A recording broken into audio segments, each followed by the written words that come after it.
Bonjour, suite de ma chronique au long cours du kit de conversion pour les vaisseaux immenses. Dans la précédente vidéo, je m'étais intéressé au matériel fourni dans la boîte hors carte de vaisseau et d'amélioration, ainsi qu'aux règles applicables aux vaisseaux immenses de manière générale. Aujourd'hui, je vais me pencher sur les différents vaisseaux immenses figurant dans cette extension et sur les titres qu'ils peuvent recevoir, car c'est là le premier, peut-être le plus significatif des moyens de personnaliser véritablement ces gros machins. Les autres améliorations, ce sera pour la troisième et dernière vidéo. Mais ici, il faut d'emblée mettre en avant quelque chose, à vrai dire ma principale déconvenue concernant ce kit de conversion. Seuls les vaisseaux des factions originelles disposent de titres pour leurs vaisseaux immenses. Et je trouve dommage que les nouvelles factions, avec des guillemets, le Premier Ordre, la Résistance, la République Galactique et les séparatistes, soient ainsi privés de cette personnalisation fondamentale qui fait une bonne partie du sel de ces vaisseaux. D'une certaine manière, ce sont ces titres qui font office de pilotes nommés pour les vaisseaux immenses. Dès lors, les factions qui en sont dépourvues ne peuvent les aligner que de manière générique. Je sais, dans un sens, c'est déjà bien que FFG ait rendu ces vaisseaux immenses jouables pour les nouvelles factions. De la sorte, elle dispose déjà de vaisseaux immenses avant que l'éditeur ne nous livre des extensions davantage spécifiques, ce qui pourrait bien prendre du temps. Rien au fond n'imposait à FFG de procéder de la sorte. M'en plaindre n'est peut-être pas très charitable. Oui, les vrais vaisseaux immenses des nouvelles factions, ce sera pour plus tard. L'état actuel n'est qu'un pis-aller temporaire et au fond, c'est déjà ça. Mais cette absence de titre, pour l'heure, ôte une bonne partie de la saveur de ces vaisseaux. Aussi ai-je un peu l'impression que FFG, en procédant ainsi, s'est arrêté à mi-chemin. J'imagine que ça se discute, mais bon. C'est dit et je vais faire en sorte de ne pas y revenir outre mesure. Même avec ce bémol, avouons-le, ce kit de conversion est très très riche. C'est bien pour ça que je dois scinder ma chronique. Il y aura beaucoup de choses à dire concernant ces vaisseaux. Alors, allons-y. Rapidement, le fait que ces vaisseaux soient tous jouables par plusieurs factions ne rendait pas très pertinent leur examen, justement en fonction des factions. Je vais donc procéder par vaisseau et dans l'ordre alphabétique de leur dénomination exacte. Le premier vaisseau envisagé, et qui est celui pour lequel je n'ai pas la figurine, est donc la corvette corellienne CR-90, le deuxième plus gros vaisseau du jeu et un appareil très iconique dans la saga Star Wars. Après tout, c'est littéralement le premier vaisseau vu dans l'épisode 4. Comme tel, il était bien sûr joué initialement dans la faction de l'Alliance Rebelle. La carte correspondante s'intitule Garde Aldéranienne, une dénomination qui sonne un peu étrange, mais bien moins cela dit que son précurseur tout rouge de la République Galactique. République judiciaire, sérieux? Pour Republic Judiciary? Dans les deux cas, nous avons très logiquement une valeur d'initiative de 8 et une valeur d'engagement de 0. Pas de surprise ici. À quelques très rares exceptions près qui seront dûment mises en avant, les vaisseaux immenses ont toujours un même profil de base, quelle que soit la faction qui les joue. Commençons donc par examiner le cadran de manœuvre de la corvette corellienne CR-90, car à cet égard, les 5 vaisseaux immenses diffèrent peut-être un peu plus que l'on ne serait porté à le croire. Rappelons de manière générale que les vaisseaux immenses ne peuvent pas faire de virages serrés. En revanche, ils peuvent tous faire des virages sur l'aile à vitesse 0. Leurs cadrans sont donc très différents de ceux des vaisseaux standards. Et comme on pouvait le supposer, ils ne brillent généralement guère par la manœuvrabilité. Ceci dit, là aussi, ce n'est pas forcément toujours aussi rude que ce que l'on pouvait supposer. Concernant la CR-90, on va l'appeler comme ça, ça ira plus vite, nous avons donc 14 manœuvres différentes en tout. 4 sont bleues, 3 seulement sont blanches et oui, 7 sont rouges. Pour ce qui est des manœuvres bleues, nous avons le tout droit 2, commun à tous ces vaisseaux en fait, le tout droit 3 et les virages 2, ce qui est plutôt pas mal, relativement s'entend. Côté manœuvre blanche, eh bien ce sont les 3 manœuvres à vitesse 1, ce qui est plutôt bien. Pour ce qui est du rouge, il y a là encore des constantes, tous les vaisseaux immenses ont le stop et les virages 0 dans cette catégorie, mais la CR-90 a aussi les virages 3 et les tout droits 4 et 5. Ce qui fait de ce gros machin un vaisseau juste un chouïa moins maniable que le Raider, ça n'était pas forcément évident. A noter, il y a eu, au moins en anglais, une couille dans l'extension V2 Tentif 4. Le cadran n'était pas le bon, mais celui du kit de conversion était exact. Je ne crois pas que ces problèmes aient affecté l'édition française, mais n'hésitez pas à intervenir à ce propos si jamais. Les statistiques de la CR-90 sont assez balèzes. Rappelons d'abord que tous les vaisseaux immenses disposent désormais d'une attaque primaire, mais celle de la CR-90 est très particulière puisqu'elle concerne les arcs latéraux. Ceci dit, à gauche comme à droite, c'est 4 des rouges, seul le Raider parmi les autres vaisseaux immenses tape aussi lourd, sans surprise. Et sans surprise aussi, la CR-90 a une agilité de 0, cela vaut pour tous les vaisseaux immenses. Les caractéristiques restantes pour la CR-90 comme pour tous les autres vaisseaux immenses sont susceptibles d'être affectées par les titres joués. Il faut donc les entendre comme des valeurs de base. Mais le profil est plutôt séduisant. 18 points de coque et 7 boucliers, soit 25 points de vie. Seul le raider fait mieux, mais pour le coup ça s'applique à ces deux valeurs. Et 7 charges d'énergie, cette fois le raider concurrent fait moins bien, et tous les autres vaisseaux immenses comme de juste. En outre, il faut relever que le CR-90, comme le raider, régénère 2 boucliers et 2 énergies à chaque phase de dénouement, et c'est crucial pour ces gros machins. Je reviens rapidement sur l'attaque primaire de la CR-90. Les règles des vaisseaux immenses précisent que, sauf mention du contraire, les attaques primaires des vaisseaux immenses sont à portée 1 à 3, comme celles des vaisseaux standards. Mais en fait, la corvette corellienne se distingue ici du fait de sa capacité générique batterie latérale. Ses attaques principales sont ainsi à portée 1 à 4. Et en outre, il est possible d'effectuer des acquisitions de cibles à portée 4, ce qui est très bien. Tous les vaisseaux immenses partagent les 5 mêmes actions de base, en rappelant qu'ils peuvent de manière générale effectuer 2 actions par tour, ce qu'indique le 2 fois en haut de la barre d'action. En revanche, ces actions sont blanches ou rouges en fonction du châssis. Pour ce qui est de la CR-90, la concentration, l'acquisition de cibles, le renforcement et le brouillage sont blancs, ce qui laisse la coordination en rouge. Ce dernier point pourrait paraître un peu regrettable, car les vaisseaux immenses auront a priori souvent un rôle de soutien et la coordination en fait partie. Cela dit, la corvette peut coordonner et il faut rappeler que le stress pour les vaisseaux immenses consiste d'abord en dépenses d'énergie. La CR-90 disposant de 7 charges de base à récurrence de 2 par tour, c'est au fond très raisonnable. Pour ce qui est des coûts, la CR-90, qu'elle soit rebelle ou républicaine, coûte à poil 146 points d'escadron. C'est beaucoup, mais un chouïa moins que le raider. Côté amélioration, la corvette corellienne a les mêmes, qu'elle soit rebelle ou républicaine. Là encore, à une exception près qui sera systématique, le vaisseau immense de la nouvelle faction, au contraire de son avatar rebelle, ne dispose pas de slot de titre, et pour cause donc. Sinon, nous avons un emplacement de commandement. Alors, j'y reviendrai dans la troisième vidéo, mais relevons d'ores et déjà que toutes les améliorations de commandement dans ce kit de conversion, et au contraire de ce qui se trouve dans Batailles épiques, sont couplées avec un emplacement d'équipage, ce qui est parfaitement sensé. Puis 2 emplacements de points d'accroche, ça va taper chérie. 2 équipages, 2 d'équipe, et non, équipe et équipage ce n'est pas la même chose, et la langue française ne nous aide pas ici. Un artilleur et une cargaison. On peut donc y embarquer pas mal de choses, et du coup il faut toujours y revenir. Ces emplacements correspondent à un profil de base qui sera susceptible de bien des altérations en fonction des titres et autres améliorations choisies. Mais passons justement au titre de l'Alliance Rebelle, et on verra aussitôt combien il bouleverse le profil initial. Or c'est ce à quoi les vaisseaux immenses des nouvelles factions n'ont pas accès. Il y en a 5 par ailleurs, la corvette corellienne CR-90 Rebelle est à cet égard le vaisseau immense qui dispose du plus d'options. Le premier de ces titres est Dodona's Pride, 8 points d'escadron. Il ôte 2 boucliers au profil de base, ce qui n'en laisse que 5, mais procure à la CR-90 2 actions liées, évasion puis coordination rouge, et concentration puis coordination rouge. Ce sont des associations intéressantes, enfin peut-être surtout la seconde, car la première avec une agilité de base de 0 n'aura véritablement de sens que pour se prémunir d'attaques à portée 3 à 5. Sinon, ce titre ajoute un slot d'équipe et un slot de cargaison au bandeau d'amélioration initiale, ce qui est plutôt intéressant à viner. Jaina's Light, 6 points d'escadron, ajoute un bouclier pour 8 en tout, donc en échange de la perte d'une énergie pour 6 en tout. Ce type de profil se rencontrera régulièrement au travers des titres. J'avoue qu'il ne m'emballe guère à vue de nez. Les vaisseaux immenses risquent de se montrer très gourmands en énergie.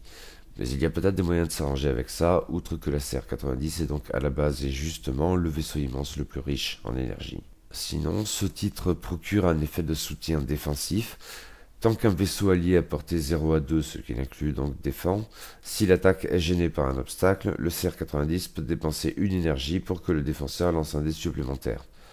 Bof, enfin ok, allez, mais ça n'est clairement pas le titre qui m'emballe le plus a priori. Liberator, 5 points d'escadron, ajoute une énergie, ce qui me plaît bien donc. Sinon, il transforme la CR-90 en porte-avions. On peut y arrimer jusqu'à 2 petits vaisseaux. En outre, quand ces vaisseaux se déploient, ils peuvent effectuer une action de concentration ou de tonneau. Ok, même si mes idées ne sont toujours pas très claires quant à l'efficacité de l'arrimage de manière générale, une question qui concerne au premier chef le Gozanti. Puis nous avons le Tantive 4, 6 points d'escadron, la star d'un nouvel espoir, mais qui ne s'en tire pas si bien dans le film, hein. L'effet de ce titre est fluffissime, je suppose. Pas d'altération des statistiques cette fois, mais d'une part on ajoute 2 emplacements d'équipage, une certaine princesse, voire certains droïdes seraient tout désignés, et d'autre part, tant que le vaisseau défend, si l'attaquant est dans son arc arrière, alors le Tantive 4 peut lancer un dé de défense supplémentaire, ce qui est cohérent quand on a un destroyer stellaire embarquant Dark Vador aux fesses. Maintenant, on sait comment ça s'est terminé. Le dernier titre rebelle de la CR90 est Thunder Strike et c'est le moins cher, 4 points d'escadron.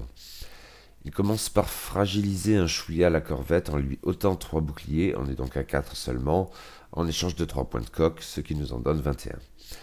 Ça me paraît un peu dangereux. Même en réparant des boucliers à chaque tour, les vaisseaux immenses sont très sensibles aux dégâts critiques, a fortiori quand les effets de tir de précision sont de la partie.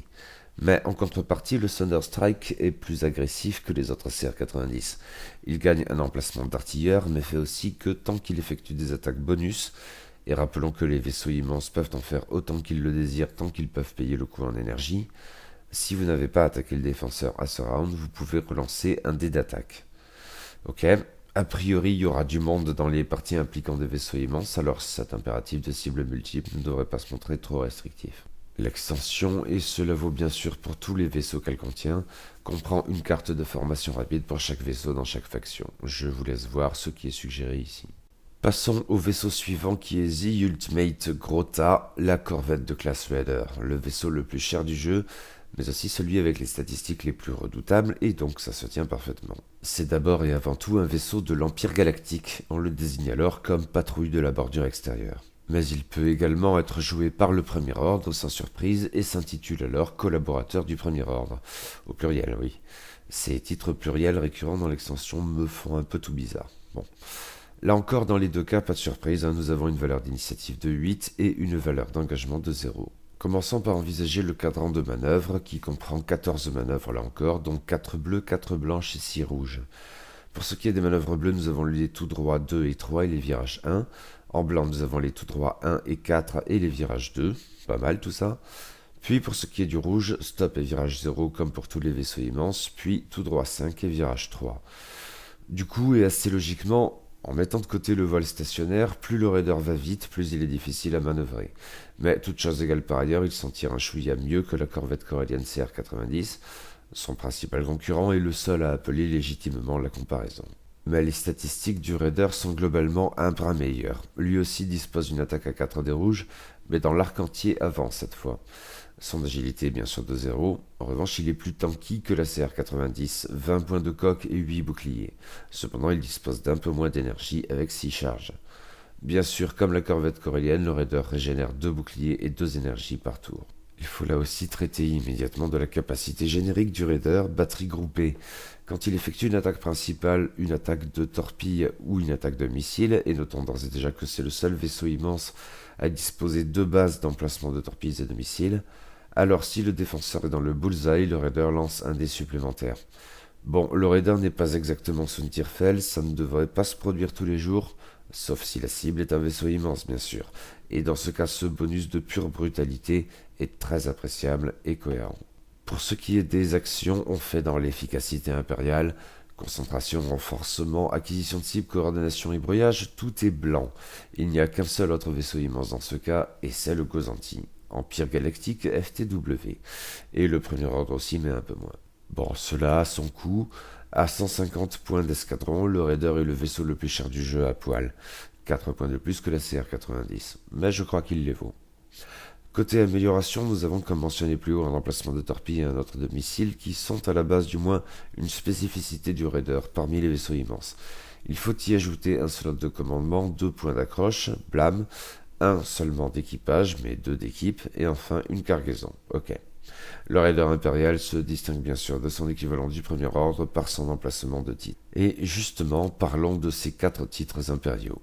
Le premier est Assailer et c'est aussi le plus cher, 7 points d'escadron. Comme pour Thunder Strike, on trifouille un peu les statistiques de résilience à la baisse. Le raider perd 2 boucliers, il en a donc 6, en échange de 2 points de coque pour 22 en tout.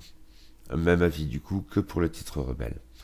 Ou pas, car en outre Assailer ajoute un emplacement d'artilleur qui fait défaut au châssis générique du raider, et surtout peut-être il améliore un peu la défense de la grosse vache cosmique. Tant qu'il défend, si la portée d'attaque est de 1, le raider peut lancer un dé de défense supplémentaire, et donc 1 à vue de nez. Mais ça me paraît intéressant, et pour le coup je crois que ça fait plus qu'atténuer la perte de bouclier en échange de coque. Corvus, qui est le titre le moins cher sur ce châssis, 3 points d'escadron, est un peu l'équivalent pour le raider de Liberator pour la CR90, ce qui lui permet d'arrimer 2 petits vaisseaux. Mais en outre, il confère au raider l'action de calcul, blanche, et fait que quand il effectue cette action, il gagne un marqueur de calcul supplémentaire. Ok, mais en notant que toutes les améliorations génériques d'équipe confèrent également une action de calcul liée. On peut y réfléchir. Impetuous, 4 points d'escadron, est un titre bien plus excitant à mes yeux. Il fait certes perdre 2 boucliers au raider, il en a donc 6 dans ce cas, mais en échange de 2 énergies supplémentaires. Il passe alors à 8 et seule une CR90 avec le titre Liberator peut en avoir autant. Encore une fois, ces vaisseaux, et tout spécialement le raider, en fait, sont très gourmands en énergie. C'est un bonus très appréciable, et à vue de nez, Impetuous serait mon premier choix pour un raider. D'autant qu'il y a plus, on gagne un emplacement d'équipage, ce qui est très appréciable, mais en outre, après avoir effectué une attaque, si le défenseur a été détruit, on peut effectuer une action de concentration ou d'acquisition de cible. Avec plein d'attaques bonus qui pompent dans l'énergie, c'est vraiment bien. Yep, je valide, Impetuous, mon premier choix pour un raider impérial.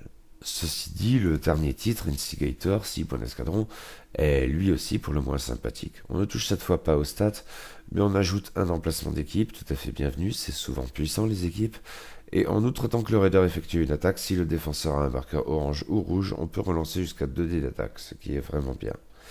Je garde une petite préférence personnelle pour Impetuous. Là encore, nous avons des cartes de formation rapide pour l'Empire Galactique et pour le Premier Ordre.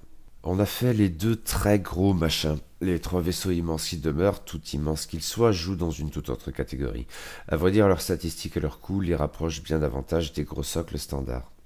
Ainsi, du croiseur Serok, des 5 vaisseaux immenses de l'extension, c'est à vrai dire probablement celui que l'on pourrait avoir envie de jouer en 2 exemplaires, comme on le verra. En V1, le Serok était l'apanage des Rakai et Scélérat, la carte V2 correspondante s'intitule Contrebandier du syndicat. Mais ce vaisseau est également jouable par les séparatistes et c'est le seul vaisseau immense dans ce cas. On parle alors de corsaire séparatiste, une dénomination qui fait écho à la configuration du vaisseau, une spécificité de ce châssis et qui est donc jouable en 2 exemplaires. L'absence de titre grève donc un peu moins l'avatar séparatiste du croiseur Rakai. En outre, ce vaisseau, comme tous les vaisseaux immenses restants, est un peu plus réactif que la CR90 ou le Raider, valeur d'initiative de 7 et valeur d'engagement de 1. Le cadran de manœuvre du Serok est assez spécial mais plutôt sympathique, toutes choses égales par ailleurs. 14 manœuvres en tout, dont 2 seulement sont bleues certes, tandis que 5 sont blanches et 7 rouges. En bleu, nous n'avons que les tout droits 1 et 2, aucun virage déstressant donc, même s'il faut se rappeler que le stress n'affecte pas les vaisseaux immenses comme les vaisseaux standards. On peut et on doit l'évacuer sans avoir nécessairement à recourir à des manœuvres bleues. En outre, comme on le verra plus loin, le titre Broken Horn peut largement faciliter la vie au Serok Rakai à cet égard. Les manœuvres blanches compensent donc un peu, qui sont tout droit 3 et surtout virage 1 et 2. Enfin, en rouge, outre les manœuvres à vitesse 0, il y a les tout droits 4 et 5 et les virages 3. Globalement, ça me plaît bien. Passons aux statistiques, et ici on constate aussitôt la différence par rapport à la CR90 ou au Raider. En revanche, on est très proche du Gozanti et du GR75. L'attaque est à 3 dés rouges dans l'arc avant classique. L'agilité est forcément de 0, après quoi nous avons 12 points de coque, puis 4 boucliers et 4 énergies, dans les 2 cas à récurrence d'une par tour. C'est un profil assez standard et oui, tout immense qu'il soit, le Serok de base a le même nombre de points de vie qu'un décimateur VT49, ce qui en dit long je suppose, mais la récurrence des boucliers fausse en fait un peu la comparaison. Nous avons les 5 mêmes actions que d'habitude, toutes blanches sauf la coordination qui est rouge, comme pour la CR90 donc. Mais la capacité générique surcharge des réacteurs confirme que le Serok est bien différent des 2 éléphants vus précédemment. Tant qu'il défend, si sa manœuvre révélée est de vitesse 3 à 5, il lance un dé de défense supplémentaire, et donc un de base. Ce vaisseau immense est donc celui qui peut avoir tout intérêt à aller vite, quitte à se stresser. Et il est comme de juste bien moins onéreux que la CR90 ou le Raider. Le Serok coûte seulement 58 points d'escadron à poil. Oui, ça fait pas loin de 3 fois moins qu'un Raider, une autre catégorie vous dit-on. Concernant les améliorations, il faut relever 2 choses. D'une part, le Serok est donc le seul vaisseau immense à bénéficier d'une configuration. Mais d'autre part, il est aussi le seul dont le bandeau diffère selon la faction au-delà de la seule question des titres. En effet, mais sans surprise, le Seroc Rakai dispose d'un emplacement d'illégal, là encore unique dans tout le kit de conversion. Mais en outre, et cela ne coulait pas forcément de source, le Seroc séparatiste a en lieu et place un emplacement de relais tactique, ce qui est chouette. Sinon, nous avons un slot de commandement, un de point d'accroche, deux d'équipage, ce qui est bien, un d'équipe, un de cargaison et enfin un d'engin, là encore une spécificité de ce châssis qui est décidément à part. Et dont le profil est plutôt séduisant. Il l'est peut-être plus encore quand on prend en compte la configuration reconversion corsaire qui peut être jouée en deux exemplaires. Certes, elle est onéreuse, 15 points l'escadron, mais elle bouleverse le châssis pour le rendre bien plus agressif. En effet, il perd deux boucliers, on n'en a plus que deux toutes choses égales par ailleurs, mais il gagne 2 points de coque, on passe à 14, et surtout une énergie, on passe à 5. Ensuite, cette configuration ajoute un emplacement de canon, un de tourelle et un de missile. Enfin, elle procure d'elle-même une attaque bonus, consistant justement à faire une attaque de canon, de tourelle ou de missile, en échange d'une énergie. Le Seroc devient de suite plus agressif. Je crois que ça vaut les 15 points d'escadron. Or, c'est une configuration générique, pas un titre. Les racailles peuvent donc en fait personnaliser encore au-delà en cumulant la configuration et un titre, ce qui fout le bordel dans les stats dans un cas. Mais les séparatistes peuvent aussi s'en équiper et pallier un peu de la sorte l'absence de titre pour leur faction. Ils ne s'en sortent pas si mal donc. En guise de compensation, peut-être les racailles ne peuvent toutefois faire appel qu'à 3 titres différents. Cela dit, le GR75 Rebelle est dans le même cas. Le premier est Broken Horn, 4 points d'escadron. D'une part, il ajoute un emplacement d'équipage et un autre d'illégal. Les racailles aiment faire mumuse avec ces améliorations bizarres. Mais en outre, ce titre fait que si le Seroc est endommagé, il diminue la difficulté de ses manœuvres à vitesse 3 à 5. Et ça, c'est carrément bien, surtout en combinant avec la surcharge des réacteurs. Plus besoin de se stresser pour bénéficier à fond des capacités du vaisseau. M'a l'air très bien ce titre. Mais Insatiable Wart, 7 points d'escadron, est lui aussi assez intéressant. C'est celui qui fout le bordel dans les stats. 3 coques de plus, un bouclier de moins, une énergie de moins. Par rapport à un profil standard de Seroc, on passe à 15 points de coque, 3 boucliers et 3 énergies. Si on combine avec reconversion corsaire, cela donne 17 points de coque et un bouclier seulement, mais on repasse à 4 en énergie. J'ai eu l'occasion de dire que les pertes d'énergie m'inquiétaient un peu de manière générale sur ces vaisseaux immenses surconsommateurs. Seulement voilà, ce titre a pour effet que lors de la phase de dénouement, on récupère un bouclier supplémentaire ou une énergie supplémentaire. Et ça, c'est vraiment chouette. Et en guise de bonus, on gagne aussi un emplacement de cargaison supplémentaire. Que demande le peuple? Des contrats juteux de toute évidence. J'aime vraiment beaucoup ce titre, et peut-être tout particulièrement le combinant avec la reconversion corsaire qui permet de compenser la perte d'énergie en valeur absolue au prix d'une résilience moindre. Certes, avec les deux, le Seroc prend 22 points dans les dents, mais là encore, je crois que ça les vaut. Le troisième et dernier titre est un peu plus sobre, si pas dégueu. Merchant One, 8 points d'escadron, ne touche pas aux statistiques mais modifie l'économie d'action. Le Seroc qui gagne une évasion rouge et sa coordination devient blanche. Ensuite, ce titre ajoute un emplacement de tourelle, un emplacement d'équipe, bien ça, et un emplacement de cargaison.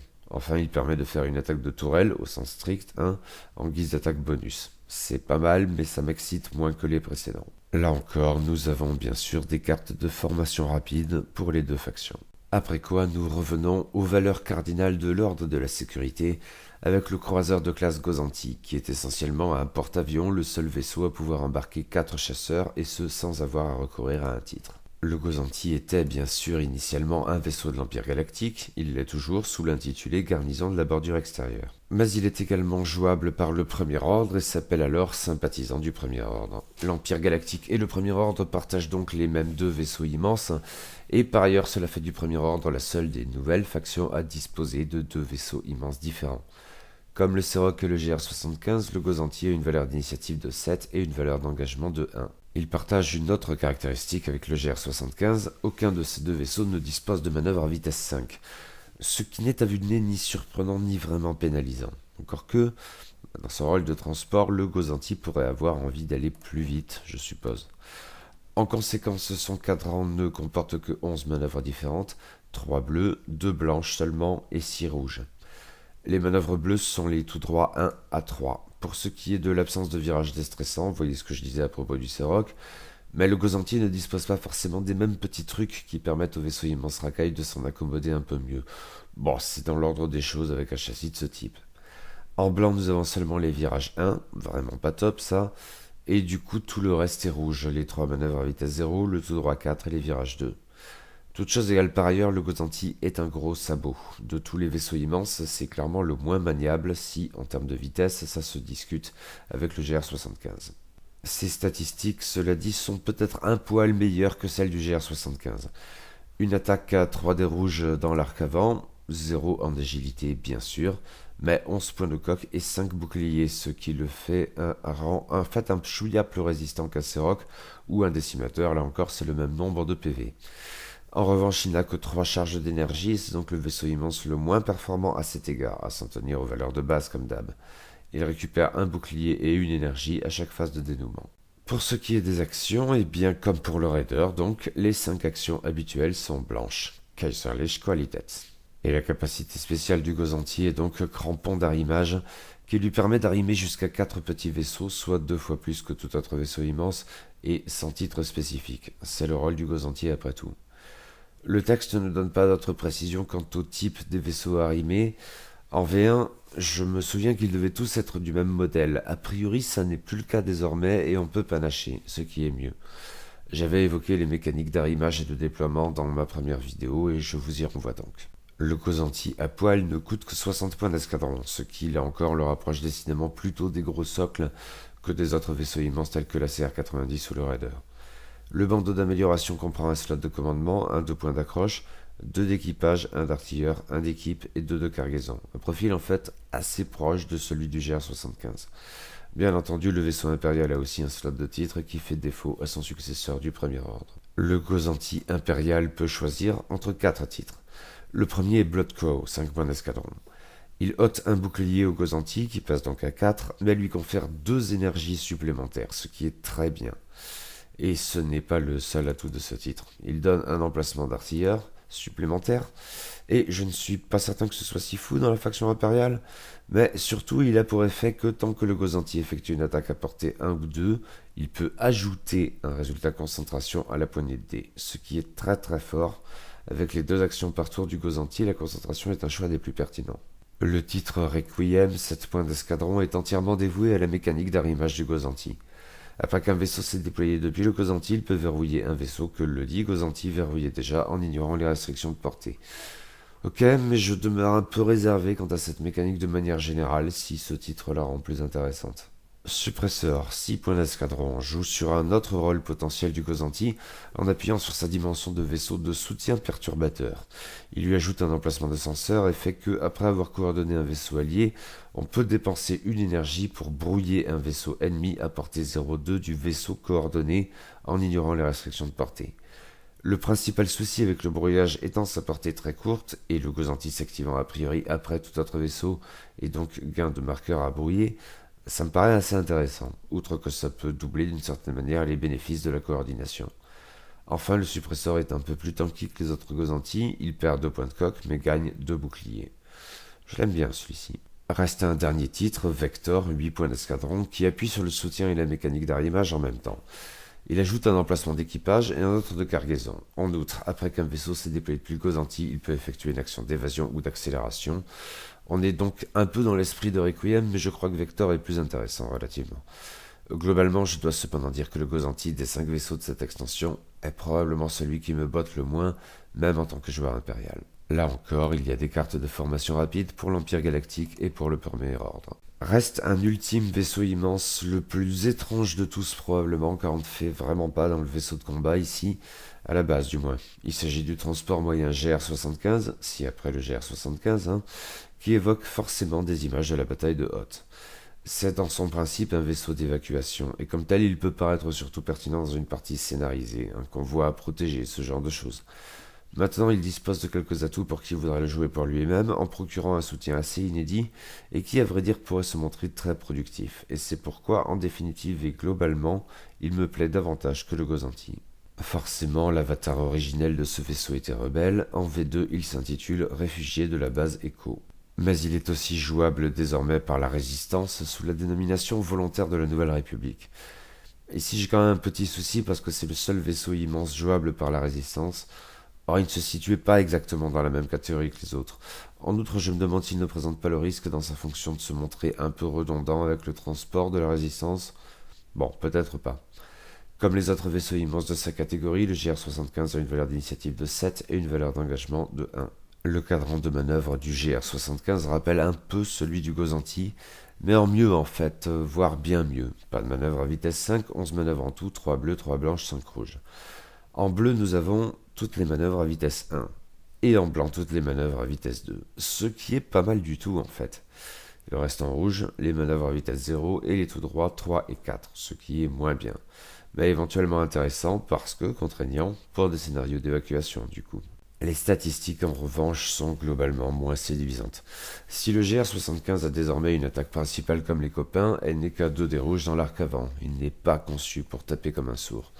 Son agilité est forcément de 0. Avec 12 points de coque et seulement 3 boucliers, c'est le moins résilient des vaisseaux immenses. En fait, cette fois, il a moins de points de vie et de boucliers qu'un décimateur VT-49. Mais il a 4 énergies de base, ce qui est un avantage par rapport au Gozanti. Il régénère lui aussi un bouclier et une énergie par tour. Pour les actions également, il se montre un peu en deçà, puisque c'est le seul vaisseau immense dont 2 actions sont rouges. Le renforcement, ce qui peut être assez ennuyeux pour lui, tout spécialement s'il occupe une place centrale dans un scénario d'évacuation, de convoi, etc., et l'acquisition de cibles, ce qui n'est pas bien grave au regard de ses capacités. En revanche, il bénéficie d'une chouette, voire très chouette, capacité générique, qui est appareil de ravitaillement.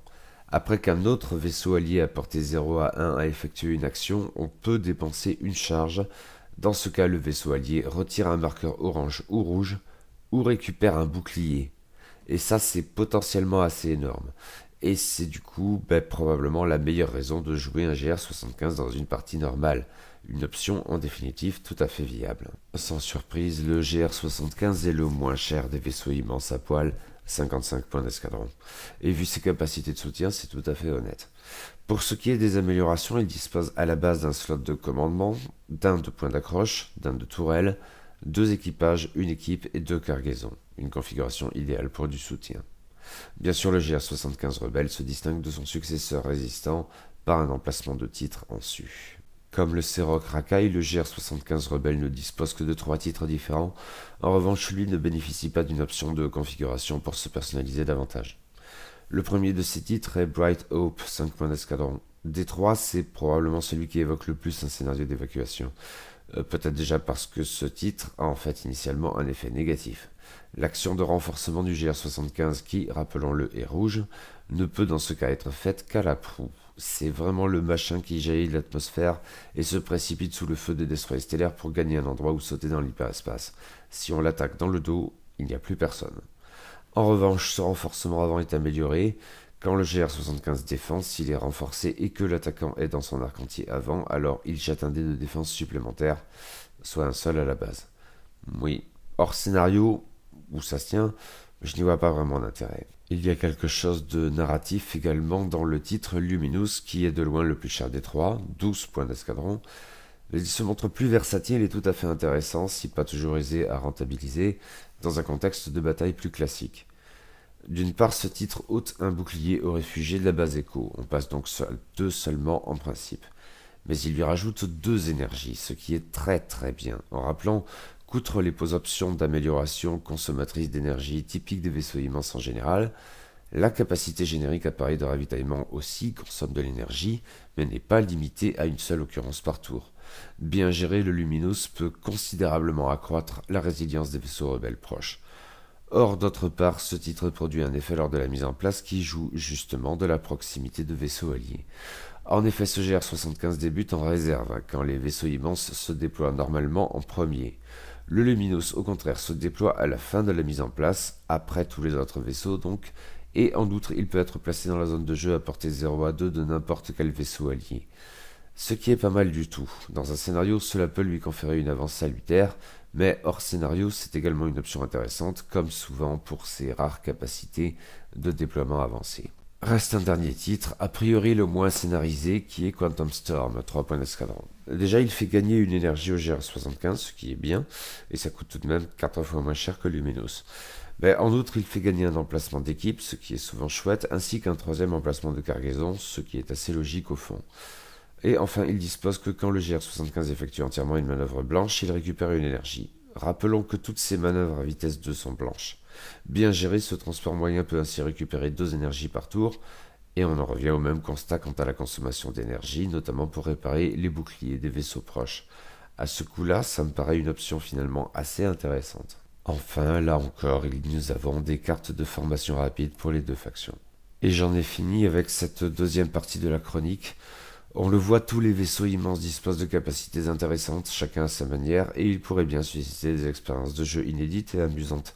C'est un très bon point. Je regrette toujours l'absence de titres pour les nouvelles factions, mais ce bémol mis à part, c'est du beau boulot, très riche, très complet. Et ça n'est pas fini, reste à envisager toutes les améliorations hors titre et configuration.